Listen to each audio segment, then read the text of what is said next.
nations. Would you agree that we have fundamental ideological differences on key issues of international law? So right on the eve of my meeting with Barack Obama, you're pushing me to make some serious statements. It's a very important issue. If the country thinks it has more rights than others... I thought you wouldn't notice my deviation, but you did. Indeed, you are very persistent. To date, we don't have any significant ideological differences, but we have fundamental cultural differences. Individualism lies at the core of the American identity, while Russia has been a country of collectivism. One student of Pushkin's legacy has formulated this difference very aptly.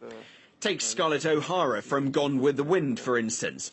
She says, "I'll never be hungry again." This is the most important thing for her. Russians have different, far loftier ambitions, more of a spiritual kind. It's more about your relationship with God.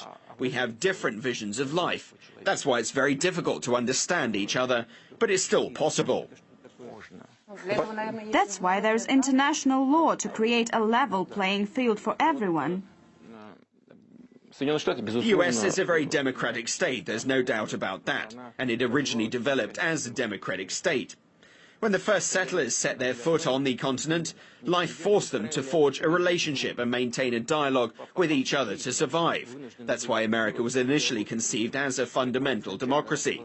With that in mind, we should not forget that America's development began with a large-scale ethnic cleansing, unprecedented in human history. I wouldn't like to delve so deeply into it, but you're forcing me to do it. When Europeans arrived in America, that was the first thing they did. And you have to be honest about it. There are not so many stories like that in human history. Take the destruction of Carthage by the Roman Empire. The legend has it that Romans ploughed over and sowed the city with salt so that nothing will ever grow there.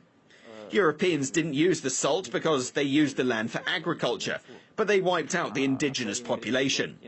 Then there was slavery, and that's something that's deeply ingrained in America. In his memoirs, US Secretary of State Colin Powell revealed how hard it was for him as a black man, how hard it was for him to live with other people staring at you.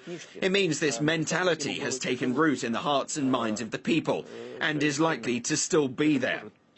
Now take the Soviet Union. We know a lot about